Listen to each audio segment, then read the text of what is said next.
At eto na nga mga kapilyo, panibagong panibagong day off, panibagong upload ulit tayo ng video mga kapilyo. Mga kapilyo, magandang umaga nga pala sa inyo. Sana hindi kayo magsawang panoorin yung mga video ko. At dahil araw ng day off ko mga kapilyo, tayo nga pala ay magluluto ng simpleng ulam dyan mga kapilyo. Just keep on watching lang mga kapilyo. At eto na, umpisahan natin mga kapilyo. Ayan mga kapilyo, dating gawin na naman tayo mga kapilyo. Nilinis ko muna yung mga abubot sa gilid mga kapilyo, kasi baka matapunan ng baga at biglang lumiyab yung bahay natin. Nako, mahirap na. So tuwing nagluluto nga pala ako mga kapilyo, lagi ko nga palang nililinis yan. Kung nakikita niyo dati sa mga video ko mga kapilyo, ayan, inumpisan ko ng walis-walisin yung mga alikabok mga kapilyo, kasi medyo makapal yung alikabok. Ayan, ayari na tayo mga kapilyo. Susunod, didilagay natin yung pamparingas natin ng apoy. At ayan mga kapilyo, naka-setup na para mamaya ready na. At nilagyan ko na nga din pala mga kapilyo ng gatong yung ating kalan para sisindihan na lang mamaya. Papakulo tayo ng tubig mga kapilyo. Tubig lang yung ulam natin, tubig na mainit. Ayan mga kapilyo, at sinalin ko na yung tubig na nasa tabo mga kapilyo. Tayo magpapakulo ng tubig at may lulutuin tayo mga kapilyo.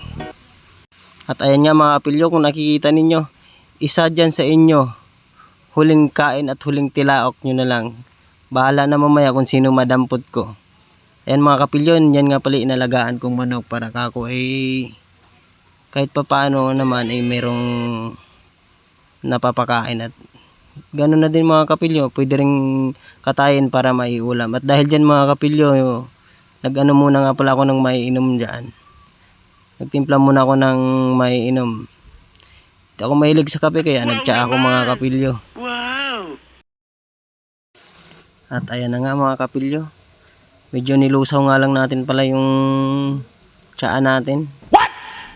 At ayan, kung nakikita po ninyo, tamang inom lang po ako ng tsaa dyan mga kapilyo, habang tumitingin-tingin sa mga paligid mga kapilyo. At dahil pamaya maya magluluto na tayo dyan mga kapilyo.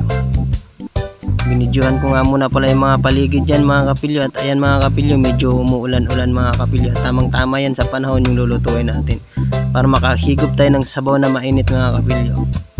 At ayan, sinom ko na nga pala dyan mga kapilyo. Nakikita ninyo, medyo umuulan. At ayan mga kapilyo, nag-start na tayong magsindi ng ating kalan para maano na mga kapilyo, mapakuluan yung tubig. Tamang inom nga lang pala ako ng tsaa dyan mga kapilyo. Kung nakikita ninyo sa siko ko mga kapilyo, di ko alam kung saan nakuha yung uling na yan mga kapilyo. At ayan o, ang haba, akala mo kung ano. Sige, higop muna tayo habang naghihintay kumulo yung tubig natin. Ang hirap nga din pala ng kalagayan ko dyan mga kapilyo, gawa ng walang nagbibideo. Self-service lang ang kailangan para sa panibagong video. Ayan mga kapilyo, at nilagay ko na nga yung tubig natin dyan. Habang naghihintay nga ako mga kapilyo na kumulo yung tubig dyan, ay naghiwa na muna ako ng mga sangkap na isasangkap natin sa ating lulutuin. Inuna ko na muna pala dyan mga kapilyo yung sibuyas natin. At ayan mga kapilyo, kung nakikita ninyo, ang bilis ng pangyayari. Ayan, nagayat na lahat. At ayan, hinawakan ko na yung manok mga kapilyo, at ito nga pala yung nadampot ko. At panoorin nyo na lang mga kapilyo kung ano yung next na mangyayari. At ayan na mga kapilyo, kung nakikita ninyo, wala nang buhay yung isang manok. At syempre mga kapilyo, para mabalahibuhan, ilagay na natin sa tubig na mainit. Ayan na mga kapilyo, kung nakikita ninyo, yari na agad sa paghimay ng manok. Na chop-chop na rin natin. At ayan, lagay tayo ng mantika sa kawali. Sabay na natin yung bawang. Tayo na natin mag golden brown yung bawang. At ayan, okay na nga mga kapilyo, nilagay ko na yung sibuyas.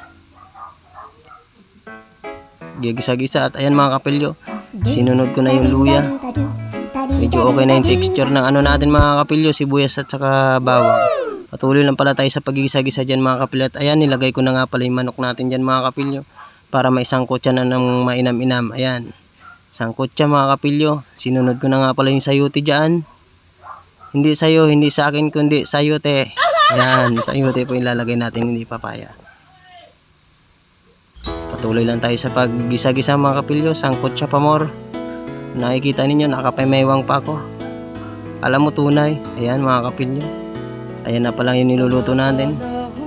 At pamaya-maya niyan mga kapilyo, lalagyan na natin ng tubig. Water from New Zealand. Ayun, ang layo ng pinanggalingan ng tubig ko mga kapilyo. At ayan, hintayin na lang natin kumulo yan mga kapilyo, niluluto natin. Para mailagay na natin yung susunod na mga sangkap na ilalagay mga kapilyo. At ayan mga kapilyo. At ayan yung place ko mga kapilyo. Diyan nga pala ako lagi nagpapahinga at nagluluto mga kapilyo sa ting wala akong pasok. At ayan, kumukulo na ngayon niluluto natin tinola mga kapilyo. Nilagyan ko na nga pala ng magic sarap yan mga kapilyo para lumasa. At hindi ko na pinakita yung paglagay ng asin mga kapilyo. Nakalimutan. At ayan, nilagyan ko nga din pala ng 2 pirasong siling berde mga kapilyo. At ayan, nagsaing na rin tayo para mamaya sakto kakain na lang.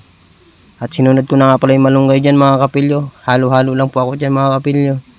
Hintayin lang nating maluto yung malunggay. At ayan mga kapilyo, para ready na mamaya para sa pananghalian. At ayan, tinikman ko na nga pala mga kapilyo yung niluluto ko dyan kung lasa. Ay talaga nga naman, sadya mga kapilyo. Taob na naman yung kanin nito mamaya. At ayan, tapos na tayo sa pagluluto mga kapilyo. Isinalin ko na nga po sa isang lalagyan para mahugasan na yung pinaglutuan natin. Dahil pamaya-maya mga kapilyo, kakain na rin tayo. At ayan, kung nakikita ninyo mga kapilyo, umuusok-usok pa yung sabaw. Ang sarap higupin yan. At ayan mga kapilyo, kain tayo mga kapilyo. At ito, kakain na nga kami dyan.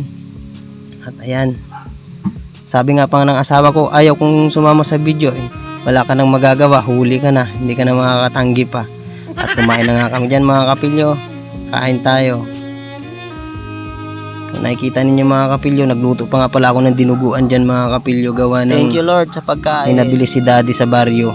Sabi ni Daddy, lutuin na at baka masira pa.